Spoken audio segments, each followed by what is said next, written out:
Jack woke in a small room lit by pale lamps. He could hear the hum of machines and quiet voices through the vents. A nurse stood by his bed.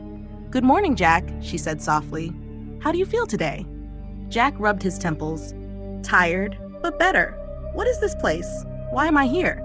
The nurse smiled kindly. "You're sick. There's a virus outbreak outside.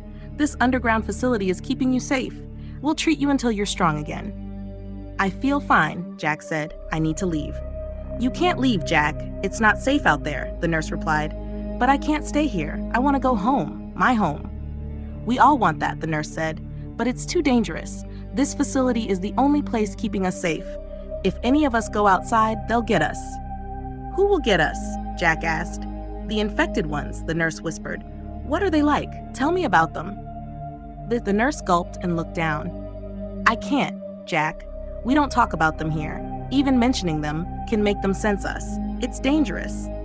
"But I want to know," she sighed. "Fine, go talk to Dr. Martinez. I'm not allowed to say more."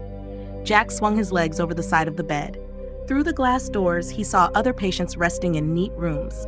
He walked down a long corridor until he found Dr. Martinez in her office. "Are you Dr. Martinez?" Jack asked as he stepped inside. "Yes," she replied. "I don't remember how I ended up here. The nurse said I'm sick, but I feel fine now. I want to leave." "You can't, Jack. This facility is the only thing protecting us." "Protecting us from who exactly? Why can't we go outside?" he asked, closing the door behind him. Dr. Martinez sighed. "It's not safe. If you step outside, the infected will sense you. They'll find you and kill you." "They sound like monsters. Are they zombies or something?" Jack asked. Dr. Martinez chuckled. No. This isn't a zombie apocalypse, Jack." "Then I think I can handle it," Jack said. "I've been here for weeks. I need fresh air." Dr. Martinez shook her head. "I'm sorry, Jack. No one is allowed out." "So I'm a prisoner here?" he asked. "No, you're not. It's for your safety. You're human, and we need to protect our species. In times like this, we're losing more people every day." "But I want to leave. You can't keep me here." "I can," Dr. Martinez said in a heavy voice. "Your safety is my responsibility. You're not leaving. At least, not until we've dealt with the virus." Jack had no choice but to go back to his room. Every day, he watched meals slide through the slot and saw no sky. He became restless. At last, curiosity roared in his chest. Late one night, he slipped past a sleeping guard and climbed the service stairs.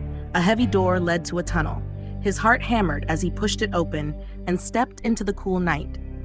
To his surprise, he saw streetlights, cars driving by, and people strolling on the sidewalks. A shining city under the starry sky. Children laughed on swings. A delivery man waved. "It's normal," Jack whispered. "The people underground lied. There is no virus outbreak." He walked to a bakery, bought a bread roll, and breathed in the warm air.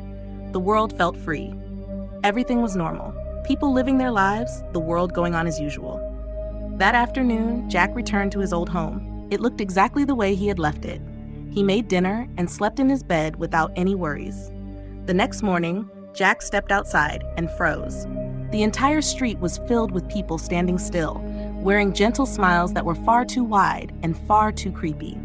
It was so crowded, it seemed like the entire population of the city was gathered outside his house. The sight was so strange and unsettling, a chill ran down Jack's spine. "Jack," a tall man said, stepping forward. His voice was calm. "You should be one of us." "One of you?" Jack said. "What are you?" The tall man flashed a chilling smile. "You'll know what we are when you become one of us." Jack's stomach turned. "No, I don't want to be one of you. I want to leave," he stammered, stepping back. The man's hand shifted, his fingers lengthened into a dark, curved claw. He reached forward and plunged it into Jack's chest. Jack collapsed, his heart seizing. The creatures closed in around him, their creepy smiles never fading. Moments later, Jack's eyes fluttered open. He was standing again under the morning sun, unhurt. He touched his chest and grinned, relief and gratitude flooding him. "Now I am one of you," Jack whispered, his voice calm. All around him, the people resumed their normal day, sipping coffee, reading newspapers, playing with children. Nothing had changed.